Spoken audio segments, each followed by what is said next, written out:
আসসালামু আলাইকুম। আজকে আমি আপনাদেরকে একদমই নতুন এবং সহজ নিয়মে প্যান্ট পাজামা কাটিং ও সেলাই করে দেখাবো। আগের ভিডিও দেখে যাদের প্যান্ট পাজামা তৈরি করতে প্রবলেম হয়েছিল তারা কিন্তু এই নতুন নিয়মটা ফলো করতে পারেন, যেটা খুবই সহজ এবং ঝামেলাবিহীন। আশা করছি ভিডিওটি আপনাদের ভালো লাগবে এবং ভিডিও ভালো লাগলে প্লিজ একটা লাইক দিয়ে দিবেন। তো পাজামা তৈরির জন্য এখানে আমি 2 গজ 4 গিরা পরিমাণ কাপড় নিয়েছি এবং কাপড়টিকে দুইবার ভাঁজ করে টোটাল 4 পাট করে নিয়েছি। তো প্রথমে কাপড়টির ওপরের দিক থেকে 2 ইঞ্চি নিচে একটা মার্কিং করতে হবে রাবার ঘর তৈরির জন্য এবং এইখানে সোজা করে একটা দাগ কেটে নিতে হবে। এখন এই 2 ইঞ্চি পরিমাণ কাপড় বাদ দিয়ে বাকি কাপড়ের ওপর ফিতাটিকে রেখে পাজামার লম্বার মাপটা নিতে হবে। তো এখানে পাজামার অ্যাকচুয়াল লম্বা হবে 36 ইঞ্চি, নিচের দিকে আরও 3 ইঞ্চি পরিমাণ কাপড় বেশি থাকছে মুহুরিতে একটা ডিজাইন তৈরির জন্য। তো এইভাবে করে পাজামার অরিজিনাল লম্বার মাপের চাইতে 3 ইঞ্চি পরিমাণ কাপড় কিন্তু বেশি নিতে হবে। তো এখন আমি 2 জায়গায় প্রথমে সোজা করে 2টি দাগ কেটে নিচ্ছি। এরপর এইখান থেকে কোমর বা হিপের মাপটা নিতে হবে। এজন্য কোমরের অরিজিনাল মাপটা আমাদের জানতে হবে। তো এখানে আমাদের কোমরের মাপ হচ্ছে 32 ইঞ্চি, 32-এর 4 ভাগের 1 ভাগ হয় 8 ইঞ্চি এবং এর সাথে আরও 3 ইঞ্চি বা 4 ইঞ্চি বেশি নিতে হবে লুজ দেওয়ার জন্য। তো আমি 4 ইঞ্চি আরও বেশি নিলাম, তাহলে টোটাল এখানে আমি চওড়া নিলাম 12 ইঞ্চি পরিমাণ। এরপর ফিতাটিকে এইখানে রেখে পাজামার হাইয়ের মাপটা নিতে হবে। তো এখানে আমি 36 ইঞ্চি পরিমাণ লম্বা পাজামার জন্য হাই নিচ্ছি 12 ইঞ্চি পরিমাণ। আপনারা চাইলে কিন্তু আরও 1 ইঞ্চি বেশি নিতে পারেন। এখন আমাদের এইখানে সোজা করে একটা দাগ কেটে নিতে হবে এবং এই দাগটিকে এই পাশে এইভাবে করে বাড়িয়ে দিতে হবে। এরপরে এইখান থেকে 2 ইঞ্চিতে আরও একটা মার্কিং করে নিতে হবে এবং এই জায়গাটুকুতে হাইয়ের জন্য এইভাবে করে রাউন্ড করে একটা শেপ দিয়ে নিতে হবে। এরপরে মুহুরির মাপটা নিতে হবে। এজন্য কাপড়টির এই পাশ থেকে প্রথমে 2 ইঞ্চিতে একটা মার্কিং করতে হবে এবং এইখান থেকে মুহুরির মাপটা নিতে হবে। তো এখানে পাজামার মুহুরি হচ্ছে 10 ইঞ্চি, 10-এর অর্ধেক 5 ইঞ্চি এবং এর সাথে আরও 1 ইঞ্চি বাড়িয়ে নিতে হবে সেলাইয়ের জন্য। তো এই পাশে আমি 1 ইঞ্চি বাড়িয়ে নিয়েছি। এখন এই দাগটিকে ওপর পর্যন্ত এইভাবে করে মিলিয়ে দিতে হবে এবং হাইয়ের সাথে মুহুরির ভেতরের এবং বাইরের দাগটিকে মেলাতে হবে। আপনারা চাইলে স্কেল দিয়েও দাগটিকে মেলাতে পারেন অথবা চাইলে হাত দিয়েও এভাবে করে ড্রয়িং করে নিতে পারেন। তো 2টা দাগ এভাবে করে একসাথে হাইয়ের কাছে এসে মিলে যাবে। এই তো দেখুন, এভাবে করে আপনারা চাইলে কিন্তু স্কেল দিয়েও দাগটি দিয়ে নিতে পারেন। এবার নিচের এই কাপড়টুকুর ওপর স্কেলটিকে একটু বাঁকা করে রেখে এইভাবে করে মুহুরির দাগটিকে নিচের দিকে একটু বাড়িয়ে দিতে হবে। তো এতটুকু হওয়ার পর এখন আমাদের দাগ অনুসারে কাপড়টি কেটে ফেলতে হবে। তো প্যান্ট পাজামা তৈরির যতগুলো নিয়ম রয়েছে তার মধ্যে কিন্তু এটা সবচাইতে সহজ একটা নিয়ম, আর নতুনরা কিন্তু খুব সহজেই এই নিয়মে প্যান্ট পাজামা কাটিং ও সেলাই করতে পারেন। আর এই নিয়মে প্যান্ট পাজামা কাটিং ও সেলাই করলে পাজামাটি কিন্তু টাইটও হবে না, আপনারা খুব ইজিলি এটা তৈরি করতে পারবেন। আর এই নিয়মে পাজামাটি তৈরি করার পর পাজামাটি আসলে কেমন হয়েছে সেটা আমাকে কমেন্ট করে জানাতে ভুলবেন না। তো এখন যেটা করতে হবে, ওপরের যে দাগটা রয়েছে এই দাগের 2 মাথায় কাপড়টিকে এইভাবে করে ভাঁজ করে অল্প একটু কাপড় কেটে চিহ্ন দিয়ে রাখতে হবে, তাহলে আমাদের সেলাই করার সময় সুবিধা হবে। তো আমি কাপড়ের 2 মাথায় এভাবে করে অল্প করে কেটে চিহ্ন দিয়ে নিলাম।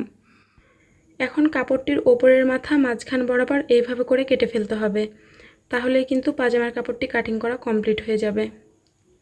তো এখন আমি আপনাদেরকে খুব সহজভাবে এটা সেলাই করে দেখাবো। তো সেলাই করার জন্য প্রথমে আমাদের কাপড়টির নিচের দিক থেকে 9 ইঞ্চি ওপরে একটা মার্কিং করতে হবে এবং এই 9 ইঞ্চির এই দাগ থেকে ওপর পর্যন্ত পুরো কাপড়টিকে সেলাই করতে হবে। একই রকমভাবে কিন্তু অন্য পায়ের কাপড়টিতেও নিচের দিক থেকে 9 ইঞ্চি ওপরে একটা মার্কিং করতে হবে এবং এখান থেকে সেলাইটা শুরু করতে হবে। তো চলুন আমি এখন আপনাদেরকে এটা সেলাই করে দেখাই। তো এই তো কাপড় দুটিকে আমি সমানভাবে রেখেছি, এখন এই দাগ থেকে ওপর পর্যন্ত সেলাই করে নিব। তো আশা করছি আপনারা এই পর্যন্ত পুরো বিষয়টি বুঝতে পেরেছেন। তারপরও যদি ভিডিওর কোনো অংশ বুঝতে কোনো প্রবলেম হয়ে থাকে অবশ্যই আমাকে কমেন্ট করে জানাবেন। তো দেখুন আমি কাপড়টির একদম ওপর পর্যন্ত সেলাই করে নিয়েছি। একই রকমভাবে কিন্তু অন্য কাপড়টিকেও সেলাই করে নিতে হবে। এরপর কাপড়টিকে উল্টো দিকে এভাবে করে উল্টিয়ে নিতে হবে এবং নিচের দিক থেকে কাপড়টিকে অল্প করে উল্টো পাশে এইভাবে করে ভাঁজ করে সেলাই করে নিতে হবে। একই রকমভাবে কিন্তু অন্য কাপড়টিকেও সেলাই করে নিতে হবে। দেখুন আমাদের কিন্তু দুটি কাপড়ই সেলাই করা কমপ্লিট হয়ে গিয়েছে। এখন পাজামার কাপড়টিকে সোজা দিকে প্রথমে উল্টিয়ে নিতে হবে এবং সোজা দিকেই দুই কোণা বরাবর কাপড়টিকে এইভাবে করে ভালো করে উল্টাতে হবে। তো একটু খেয়াল করে দেখুন, আমি কিন্তু পাজামার সোজা দিকেই কাপড়টিকে উল্টিয়ে নিয়েছি। এখন এই সাইড থেকে সেলাই করে নিতে হবে। তো সেমভাবে কিন্তু অন্য পাশের কাপড়টিকেও প্রথমে সোজা দিকে ভালো করে দুই কোণা বরাবর উল্টিয়ে নিতে হবে এবং একই রকমভাবে সেলাই বসিয়ে নিতে হবে।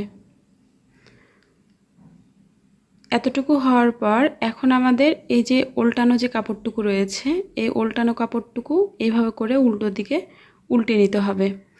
কোণার অংশটা আপনারা এইরকম একটা শক্ত কিছু দিয়ে ভালো করে উল্টো দিকে উল্টিয়ে নেবেন। তো কাপড়টিকে উল্টো দিকে উল্টিয়ে নেওয়ার পর এখন পাজামার কাপড়টিকে উল্টো পাশে করে এই খোলা অংশ বরাবর একটা সেলাই বসিয়ে নিতে হবে।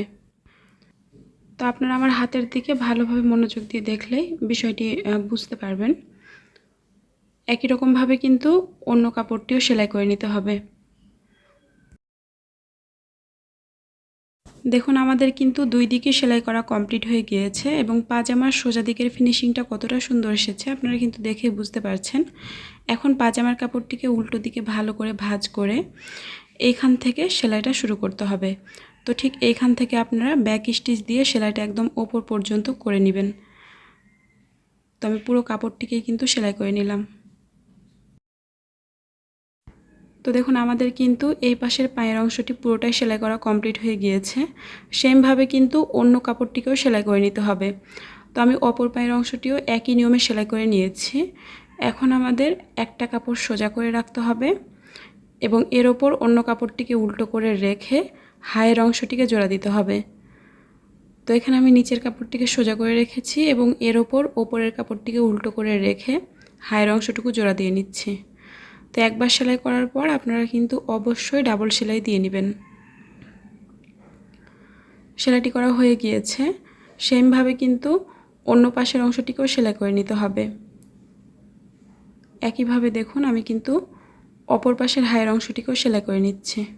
অল্প কাপড় দিয়ে এবং কম সময়ের মধ্যে আপনারা যদি কেউ ডিজাইনার পাজামা তৈরি করতে চান তাহলে কিন্তু এই পাজামাটি তৈরি করতে পারেন, কারণ এটা যেমন কম সময়ে তৈরি করা যায় তেমনই সহজ। তো দেখুন দুই পাশ থেকেই কিন্তু হায়ের অংশটুকু জোড়া দেওয়া কমপ্লিট হয়ে গিয়েছে। এখন পাজামার কাপড়টিকে মাঝখান থেকে এইভাবে করে দুই পাশে করে নিতে হবে। তাহলে কিন্তু পাজামার যে দুইটা পা রয়েছে এই পা দুটি আলাদাভাবে বের হয়ে যাবে। এরপরে পায়ের এই অংশটা সেলাই করে নিতে হবে, অর্থাৎ মুহুরি থেকে সেলাইটা শুরু করতে হবে। আর এক পা থেকে সেলাই করলেও অটোমেটিকভাবে অন্য পায়ে গিয়ে সেলাইটা শেষ হবে। এখন আমি পাজামার কোমরে রাবার বসিয়ে নিব। এজন্য ওপরের অংশটিকে এইভাবে করে উল্টো দিকে প্রায় হাফ ইঞ্চি পরিমাণ ভাঁজ করে প্রথমে সেলাই করে নিতে হবে। তো রাবার বসানোর আগে আপনারা কিন্তু ওপরের অংশটিকে এইভাবে করে প্রথমে সেলাই করে নেবেন। দেখুন সেলাইটি করা কমপ্লিট হয়ে গিয়েছে। এখন পাজামার কাপড়টিকে প্রথমে উল্টিয়ে সোজা দিকে করে নিতে হবে। তো আমি কাপড়টিকে উল্টিয়ে পাজামাটিকে সোজা করে নিচ্ছি। এরপরে রাবারটা বসাতে হবে। তো এখানে আমি 38 ইঞ্চি কোমরের জন্য রাবার নিয়েছি প্রায় 27 ইঞ্চি পরিমাণ। তো আপনারা আপনাদের কোমরের মাপকে 2 দিয়ে ভাগ করবেন, এরপর তার সাথে 7 বা 8 ইঞ্চি যোগ করে রাবারের লম্বার মাপটা নেবেন। এখন রাবারের দুই মাথা এভাবে করে ধরে প্রথমে দুই মাথা এভাবে করে জোড়া দিয়ে নিতে হবে। আর একবার সেলাই করার পর আপনারা কিন্তু অবশ্যই ব্যাক স্টিচ দিয়ে নেবেন, না হলে কিন্তু রাবারটি খুলে যেতে পারে। দেখুন সেলাইটি করা কমপ্লিট হয়ে গিয়েছে। এখন এই রাবারটিকে কাপড়টির উল্টো দিকে এইভাবে করে রাখতে হবে এবং রাবারের মাপ অনুযায়ী কাপড়টিকে উল্টো দিকে এইভাবে করে ভাঁজ করে সেলাই করে নিতে হবে। খেয়াল রাখতে হবে রাবারের ওপর যেন কোনো রকম সেলাই না পড়ে, শুধুমাত্র কাপড়ের উপর দিয়ে সেলাইটা করতে হবে। তো কিছু দূর সেলাই করার পর রাবারটি কিন্তু একটু ছোট হয়ে যাবে, সেক্ষেত্রে আপনারা রাবারটিকে অল্প করে টেনে তারপরে সেলাইটা শুরু করবেন। তো এই তো রাবারটিকে এইভাবে করে অন্য দিক থেকে কিছুটা বের করে তারপরে সেলাইটা করে নিতে হবে। দেখুন পুরো কাপড়টি সেলাই করা কমপ্লিট হয়ে গিয়েছে। এখন রাবারটিকে দুই হাত দিয়ে এইভাবে করে টেনে সমান করে নিতে হবে। এখন রাবারের মাঝখান বরাবর আরও একটা সেলাই বসিয়ে দিতে হবে। তো আপনারা দুই হাত দিয়ে রাবারটিকে অল্প করে টেনে ঠিক মাঝখান বরাবর সেলাইটি করে নেবেন। এটা করলে রাবারটি একদম টেকসইভাবে পাজামার সাথে লেগে থাকবে। দেখুন সেলাইটি করা কমপ্লিট হয়ে গিয়েছে। খুব সহজেই কিন্তু আমাদের পুরো পাজামাটি তৈরি করা কমপ্লিট হয়ে গেল। ভিডিওটি ভালো লাগলে প্লিজ একটা লাইক দেবেন। সবাই ভালো থাকবেন। আর শো বোতাম তৈরির ভিডিও আমি কয়েকদিনের মধ্যে আপলোড করব, সেখান থেকে এই শো বোতাম তৈরির নিয়মটা দেখে নেবেন।